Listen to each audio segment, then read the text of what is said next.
अब चलिए इस प्रश्न क्रमांक 3 को हल करते हैं। तो देखिए 3 में क्या है, नीचे दिए गए प्रत्येक चित्र में दोनों बहुभुज समरूप हैं। ओके, यहाँ पर दो दो चित्र दिए गए हैं और क्या दिया गया है, मतलब दो दो आकृति के आपको चित्र दिए गए हैं। इसमें दोनों क्या होंगे, चित्र जो है वो समरूप होंगे। ओके, तो एक्स वाई और जेड का मान याद करना है। ठीक है, ऐसी हमें 4 आकृतियां दी जाएंगी।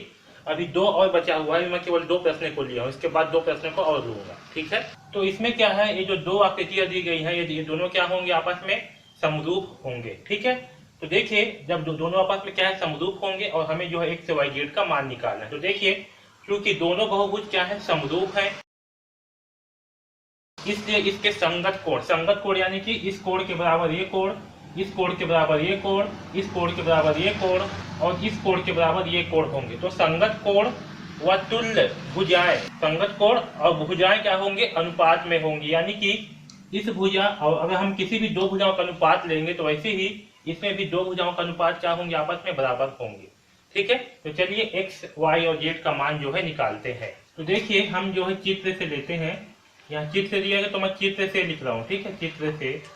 अब देखिए यहाँ से हम एक्स का मान निकालते हैं तो इसे कुछ नाम भी देना पड़ेगा हमें। देखिए अगर यहाँ पास हम इस भुजा को लेते हैं, इस एक्स वाले भुजा को, यानी कि ये भुजा को, ये आपका क्या है, एक्स वाला भुजा, तो एक्स बटे अगर मैं इस भुजा को भी लेता हूँ साथ में तो क्या होगा, एक्स बटे 10। तो आपका ये भुजा और ये भुजा, इन दोनों भुजाओं का अनुपात कितनी है, एक्स बटे 10 है। तो वैसे ही सेम इस आकृति में भी क्या होगा, ये भुजा और ये भुजा, इन दोनों का अनुपात क्या होगा, सेम होगा। इसको इस भुजा का मान कितना दिया है, 13 बटे 8। ओके, तो यहाँ से एक्स का मान क्या आएगा, यहाँ से एक्स का मान आएगा 10 का गुणा करेंगे 13 के साथ तो होगा 13 इंटू 10 बटे 8। तो यहाँ से एक्स का मान आएगा 13 दहम 130 बटे 8। ओके, इसे भाग करते हैं 13 130 को 8 से, तो 130 भागित 8 करने पर क्या प्राप्त होगा, देखिए 8 पंचे 8 एकम 8।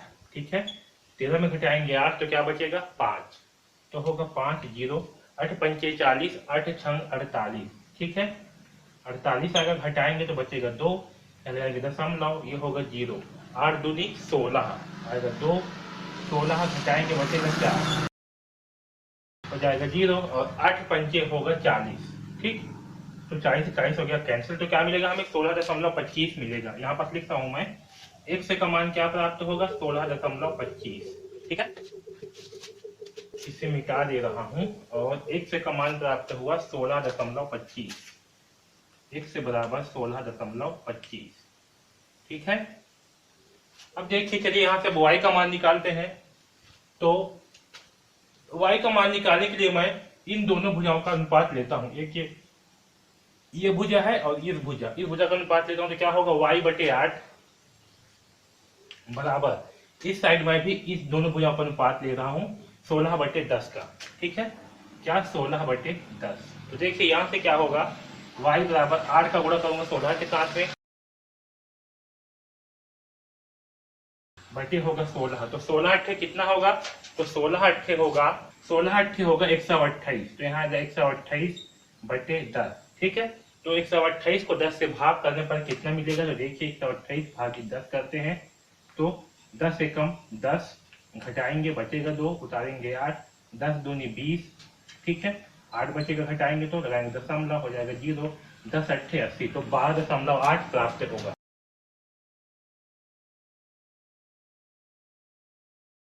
तो यहाँ से हमें y का मान क्या प्राप्त हुआ, 12.8। अब चलिए z का मान निकालते हैं। ठीक है, तो हमें z का मान निकालना है, यहाँ पर z है। तो देखिए ये जो z है इसके साथ मैं क्या करूँगा, z के साथ मैं इस सामने वाली भुजा को ले रहा हूँ। ओके, तो ऊपर में क्या है z बटे, मैं नीचे में ले रहा हूँ 8 को, क्योंकि इस साइड लूंगा 13 तो यहाँ पास आ जाता है x, जो कि जिसका मान नहीं मालूम है, हम निकाले हैं वो अलग बात है। तो मैं क्या करता हूँ, यहाँ से z का मान ले रहा हूँ, ये z का ले रहा हूँ, एक z भुजा और दूसरा जो है ये 8 वाले भुजा को ले रहा हूँ, तो z बटे 8। तो इसके बराबर क्या होंगे, इसके बराबर जो है इस चतुर्भुज में आपका 14 बटे 10 होगा। क्या होगा, इस z के बराबर में होगा 14 और इस 8 के बराबर में होगा 10, तो यहाँ होगा 14 बटे 10। ठीक है, समझ में, 14 बटे 10 होगा। तो 8 को मैं कहूँगा यहाँ पर पक्षांतर, तो यहाँ होगा z बराबर 14 इंटू 8 बटे 10। ओके, तो देखिए 14 इंटू 8 का मान कितना होगा, तो देखिए 8 चौक 32 की 2, हाथी आएगा 3, 8 एकम 8, 8 और 3 11, ये होगा 112। ठीक है, 112/10। तो यहाँ से हमें जेड का मान क्या प्राप्त होगा, तो 112 को जो है भाग करेंगे 10 से, तो 10 एकम 10, 10 एकम 10 घटाएंगे बचेगा 2, यहाँ लगाएंगे दशमलव, हो जाएगा 0, 10 दूनी 20, तो हमें प्राप्त होगा 11.2। ठीक है, तो जेड का मान क्या प्राप्त हुआ, जेड का मान प्राप्त हुआ 11.2। ठीक है, तो पहला चित्र में हमें एक्स का मान प्राप्त हुआ 16.25, वाई का मान प्राप्त हुआ 12.8 और जेड का मान प्राप्त हुआ 11.2। ओके, तो इस प्रकार से हम इस पहला चित्र को हल करेंगे। ठीक, अब चलिए इस दूसरे डायग्राम को जो है हल करते हैं। अब देखिए प्रश्न क्रमांक 3 क्या है, मतलब तीसरा का दूसरा प्रश्न। यहाँ पास दो त्रिभुज दी गई है, इसके हमें क्या करना है, दोनों क्या है आपस में समरूप है, इसके हमें एक्स वाई और जेड का मान जो है निकालना है। ठीक है, तो क्योंकि दोनों त्रिभुज क्या है आपस में समरूप है, अतः इसकी संगत भुजाएं और संगत कोण क्या होंगी, आपस में समान होंगी। ठीक है, अतः इसकी संगत भुजाएं क्या होंगी, समान अनुपात में होंगी। ठीक है, तो देखिए इस आकृति को अगर मैं ऐसे बनाऊंगा इस प्रकार से, तो देखिए यहाँ पास क्या है, 90 अंश का कोण है और आपका ये कोण जेड, तो ये कोण जेड 90 अंश का कोण यानी कि ये वाली भुजा। ठीक है, इसके समान क्या है आपका ये वाली, यानी कि 60√3 ये है, फिर ये वाली और ये वाली, ये कोण और ये 60 अंश, ये कोण 60 अंश के बीच में क्या है एक्स, ये हो गया एक्स वाली भुजा, और ये 60 अंश और ये जेड, ये 60 अंश और ये जेड, इसके बीच में इसके मान क्या है, इस भुजा का मान 14, के भुजा हो गया 14। ओके, तो देखिए अब ये त्रिभुज दोनों क्या है आपस में समान लग रहे हैं। ओके, तो देखिए जो 10 है, भुजा 10 ये किसके बराबर होगी, ये 14 के बराबर है ना, इन दोनों का अनुपात ये आपस में समान होंगी, ये 5 और ये x, तो होगा 5/x के बराबर, और ये समान होंगी y/7√3 के बराबर। ठीक है, तो हम जो है अब इसका और इसका जो है आपस में कंपेयर करेंगे, तुलना करेंगे। या तो फिर दूसरा तरीका ये भी है कि आप यहाँ से दो भुजाओं को ले सकते हो और यहाँ से भी सेम दो भुजाओं को ले सकते हो। ठीक है, यहाँ से भी आपका आंसर सेम आएगा। ठीक है, दोनों में कोई भी डिफरेंस नहीं आएंगे। तो मैं इस तरीके से जो इसे हल कर रहा हूँ, तो देखिए 10/14 और 5/x, तो पहले मैं इन दोनों को हल कर रहा हूँ, 10/14 और 5/x को। तो देखिए 10/14 और 5/x को हल करने पर क्या होगा, मैं x को जो है यहाँ पक्षांतर कर रहा हूँ इस साइड में, और 14 को इस साइड में पक्षांतर कर रहा हूँ, तो क्या होगा, यहाँ होगा 10 × x, यहाँ होगा 5 × 14। ठीक है, तो 10 × x का मान आएगा 10x और 14 × 5 का मान आएगा 14 पंचे होता है 70। ठीक है, तो यहाँ से x का मान आएगा 70/10, 0 से 0 कैंसिल, तो x का मान क्या प्राप्त होगा हमें 7। तो यहाँ से जो है हमें x का मान प्राप्त हो गया 7। अब चलिए y का मान निकालते हैं, तो y का मान निकालने के लिए क्या करेंगे, जो 10/14 है इसकी तुलना करेंगे इस y/7 से, y/7√3 से। ओके, सेम वैसी होगा, 14 का गुणा होगा y के साथ में, और ये जो 7√5 है इसका गुणा होगा 10 के साथ में, तो क्या प्राप्त होगा, देखिए 10 × 7√3 मिलेगा। ठीक है, और y × 14 मिलेगा। ठीक है, तो देखिए हमें क्या मिलेगा, 7×10 तो हो जाएगा 70√3 बराबर 14 × y। ओके, अगर 14 को इस तरफ करेंगे पक्षांतर, तो क्या मिलेगा, 70/14√3 बराबर y। ओके, अब देखिए 14 है, तो 14 पंचे क्या होता है 70, तो हमें क्या मिलेगा, हमें जो है 5√3 मिलेगा y का मान। ठीक है, तो यहाँ से y का मान क्या प्राप्त होगा, y का मान प्राप्त हुआ 5√3। ठीक, अब इस चित्र को मैं मिटा दे रहा हूँ, और हमें जो है, चलो यहाँ नीचे में आ जाएगा, हमें जो है कोण का मान निकालना है, कोण जेड का मान निकालना है। ओके, तो चूंकि दोनों त्रिभुज क्या है आपस में समरूप हैं, यहाँ लिख देता हूं मैं, क्योंकि दोनों त्रिभुज आपस में समरूप हैं,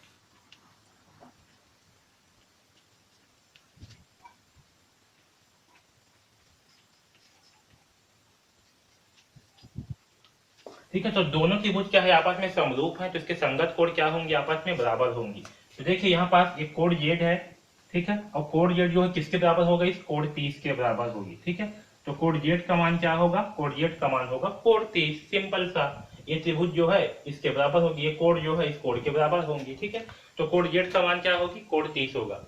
तो इस प्रकार से हम तीसरा का दूसरा प्रश्न को हल करेंगे। ओके, अब चलिए तीसरा प्रश्न को देखते हैं। अब चलिए इस तीसरा प्रश्न को हल करते हैं। यहाँ पास क्या है, हमें दो चतुर्भुज दिए गए हैं और दोनों चतुर्भुज क्या है, आपस में समरूप है। ओके, तो चूंकि दोनों चतुर्भुज आपस में समरूप होंगे, अतः इसकी जो संगत भुजाएं होंगी वो भी क्या होंगी, आपस में समान अनुपात में होंगी। ओके, तो देखिए यहाँ पास ये जो आपका ये वाली भुजा है, ये 18 वाली भुजा, ये किसके बराबर होगी, ये जो है इस भुजा के बराबर होगी। ठीक है, यानी कि 18 और y का अनुपात दोनों क्या होंगे, आपस में बराबर होंगे। और सभी भुजाओं का ऐसे अनुपात क्या होंगे, आपस में बराबर होंगे। तो हमें क्या करना है, बस छांटना है कि कौन सी भुजा किस भुजा के बराबर होंगी। तो ये भुजा क्या होगी, इस भुजा के बराबर होगी। तो इसके सामने वाला भुजा क्या होगी, इसके सामने का भुजा ये है, तो इसके सामने का भुजा क्या है, ये है। यानी कि ये भुजा और ये भुजा दोनों भुजा क्या होंगी, आपस में समान अनुपात में होंगी, यानी कि 15/18 के अनुपात में। ठीक है, बराबर। अब देखिए ये जो नीचे की भुजा है, ये वाली भुजा, ये किसके बराबर में होंगी, इसके बराबर में होंगी। तो ये हो जाएगा आपका 27/z, ये बराबर होंगी किसके, इसके सामने। देखिए इसके सामने में क्या भुजा, 21, तो ये भुजा जो है इस भुजा के बराबर होंगी, तो ये होगी 21/x। ठीक है, तो इन सबका अनुपात क्या होंगे, आपस में समान होंगे। तो चलिए इसे जो है हल करते हैं। तो सबसे पहले इन दोनों के मान को लेकर के हल करते हैं। तो इसमें क्या है, 15/18। ओके, 15/18 बराबर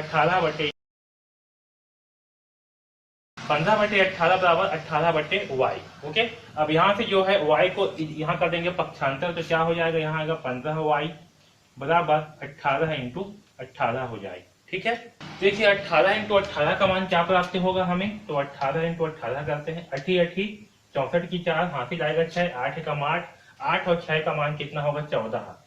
ठीक है, 1 8 8, 1 एकम 1 तो होगा 4, 8 और 4 12 के 2 हासिल आएगा 1 2, 1 1 2 और 3, ये होगा 324। ओके, अब देखिए यहाँ होगा 15y बराबर 324।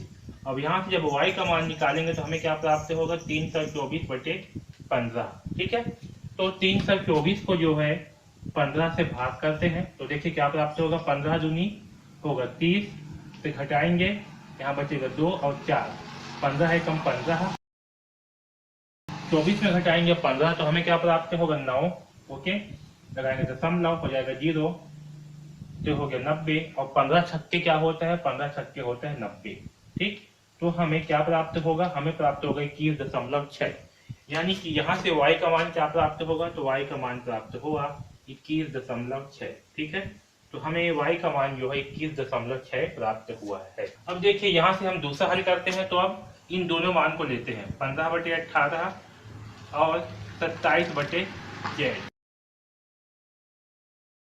ओके, तो z को करता हूँ यहाँ पक्षांतर, 18 करूंगा यहाँ पक्ष, तो यहाँ होगा 15 × z बराबर 27 × 18 होगा। ओके, अब देखिए यहाँ से z का मान निकालेंगे तो ये हो जाएगा 15z बराबर 27 × 18 का मान क्या आएगा, तो चलिए करके देखते हैं। 27 × 18। ओके, तो 7 8 56, 56 की 6 हासिल आएगा 5, 8 दूनी 16, 16 और 5 कितना होगा, 16 और 5 होगा 21। ओके, 1 7 7, 1 दूनी 2। ठीक, तो 6 7 और 1 हुआ 8, 2 और 2 हुआ 4, तो कितना आया, 486।